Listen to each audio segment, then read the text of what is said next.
ကဲချစ်တို့ဤမက်ကေတင်ဒီနေ့ခေါင်းလျှော်မယ်ရှင်ဒီမှာမက်ကေတင်ရဲ့သပင်လေးတွေอ่ะနော်ဆေးတွေခဏခဏသိုးတော့လေပျက်စီးနေတာပါဖွာလန်ကျဲနေတာပါအဲ့ဒါမက်ကေစင်မင်းကိုယ်တိုင်နဲ့ဒီခိုင်ကျိတ်မှန်တုတ်ကလေးကိုသုံးပါလေရှင်လျှော်မယ်နော်ခေါင်းလျှော်မယ်ဆိုတော့ခိုင်ကျိတ်မှန်တုတ်ကလေးကိုထည့်ပါမယ်မက်ကေစင်ရဲ့သပင်လေးကနဲတော့ဒီလောက်ပဲထည့်တာပေါ့နော်လောက်ပဲထည့်ပါတယ်ဒီမှာအုံးစီလေးနဲ့ဖြော်ပါမယ်အုံးစီလေးနဲ့ဖြော်ပါမယ်ဖြော်ပြီးတော့ဒါကောင်းမလျှော်ခင်15မိနစ်20နာရီဝက်ပေါ့နော်ဒါလေးကိုလိမ့်ထားပါမယ်ရှင်အကြည့်ကြတော့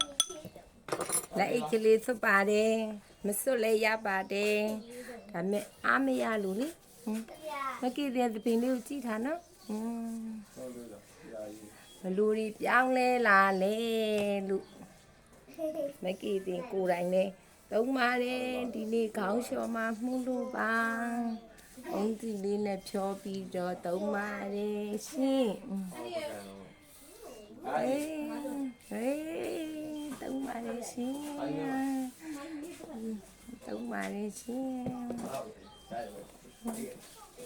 မနော်သုံးပါတယ်ရှင်ဒီတပင်းလေးကိုမှတ်ပေးထားနော်ဒါလေးကိုမှတ်ပေးထားပါမကီတဲ့တပင်းလေးကစီထီပြီးတော့ပြည့်စည်နေတာပါ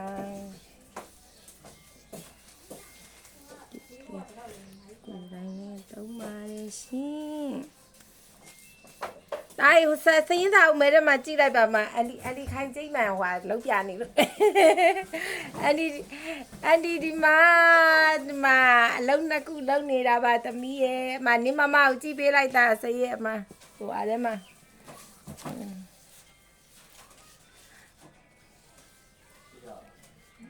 ခိုင်ကျိတ်မှန်လေးကိုဒီလိုမျိုးလိမ့်ပါတယ်ရှင်ဒီလိုမျိုးလိမ့်ပါတယ်ရှင်ဒါကောင်းမလျှော်ခင်လိမ့်တာပေါ့နော်ကောင်းမလျှော်ခင်ခိုင်ကျိတ်မှန်မုံကလေးနဲ့အုံးစီလေးနဲ့မကေစင်လေးစပင်းလေးလေတချမ်းဆိုရင်ဆေးဆိုးတယ်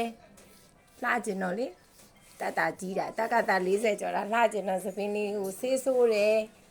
ပြီးရင်စပင်းလေးကကျွတ်တယ်ပျက်စီးတယ်အဲ့နဲ့ဒီခိုင်ကျိတ်မှန်တုတ်ကလေးကိုသုံးပါတယ်ကောင်းလို့ကိုလိုပဲသုံးစီကျင်လို့